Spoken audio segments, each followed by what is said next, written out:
Hi everyone, welcome back to the Diabetic Voice. Today we are going to explain the buzzword, autophagy. What it is, why it matters, what social media gets wrong, and how to get it right. How autophagy works, simple, no hype. Autophagy is triggered when your cells sense stress or low energy availability, especially low insulin. Step 1. The cell senses it's time to clean house. When nutrients are plentiful, insulin is high, and your body is in growth and storage mode. When insulin drops, glucose isn't constantly coming in. Energy demand increases, like during exercise or fasting. Your cells switch into maintenance mode. Step 2. The cell identifies damaged parts. Inside each cell are old mitochondria, energy factories, misfolded proteins, damaged components that don't work efficiently. Your cell literally tags these parts as junk or needs recycling. Step 3. The cleanup crew forms, autophagosomes. The cell creates a little membrane bubble called an autophagosome. This bubble wraps around the damaged material, seals it off from the rest of the cell. Think of it like putting broken items into a trash bag, but instead of throwing them away. Step 4. Breakdown and recycling. That autophagosome fuses with a lysosome, which is full of enzymes. Those enzymes break the damaged parts into amino acids, fatty acids, and sugars. Release them back into the cell to be reused. Nothing wasted, everything recycled. Step 5. The cell runs better. After cleanup, mitochondria work more efficiently, inflammation signals go down, insulin signaling improves, the cell becomes more resilient.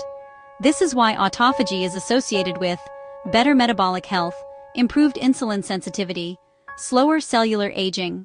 Why insulin matters so much? Here's the key point for metabolic health. High insulin, storage mode, less autophagy. Low insulin, repair mode, more autophagy. Constant eating, constant snacking, and frequent glucose spikes keep the body stuck in store mode, never giving cells time to repair. What actually increases autophagy? Real world. You don't need extremes.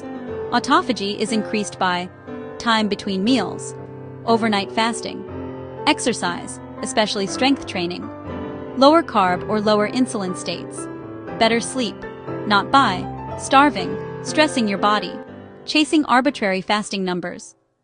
Big takeaway. Autophagy is your body saying, let me fix what's broken before you add more. It works quietly, constantly, and best when insulin isn't running the show.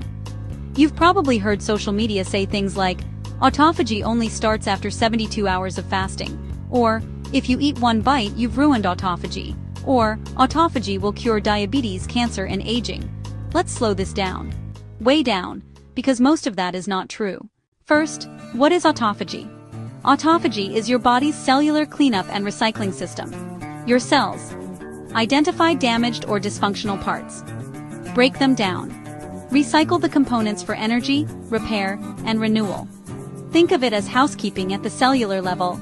This natural process is happening all the time, not only when you fast. Benefits of autophagy. When autophagy is functioning well, it supports healthier, more efficient cells, reduced inflammation, better metabolic flexibility, improved insulin sensitivity, slower cellular aging. For people with insulin resistance or type 2 diabetes, this matters because chronically high insulin suppresses repair. Lower insulin allows the body to shift into maintenance and healing mode. Autophagy doesn't fix everything, but it supports the systems that do the fixing. Now let's bust the big social media myths. Myth number 1.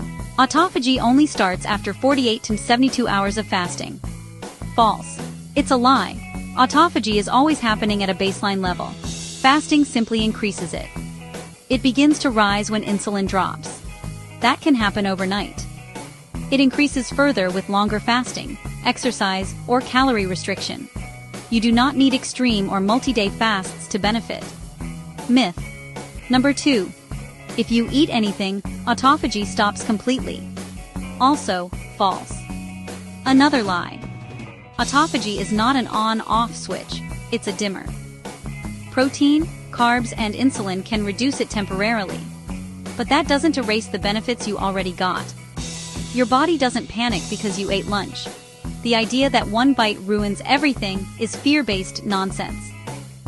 Myth number 3. More fasting, chas, more autophagy. Better health. Not necessarily. Excessive fasting can raise cortisol, disrupt blood sugar, backfire metabolically, especially for diabetics. Autophagy works best in the context of stable blood sugar, adequate protein, movement, recovery.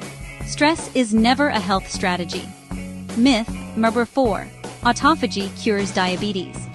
This is an important one. Autophagy does not cure diabetes. What it does is support metabolic repair. The real drivers of diabetes improvement are lower insulin, reduced glucose spikes, muscle activity, sustainable nutrition. Autophagy is a helper, not a miracle. Myth number 5. You must fast to get autophagy. Nope. You can increase autophagy through exercise, strength training, better sleep, reducing constant snacking and take longer breaks between meals, improving insulin sensitivity. Fasting is one tool, not the only one. The bottom line, autophagy is a natural, ongoing repair process, helpful for metabolic and cellular health, enhanced by lower insulin and movement. Autophagy is not a magic switch, a cure-all, a reason to starve yourself. Health is about consistency, not extremes.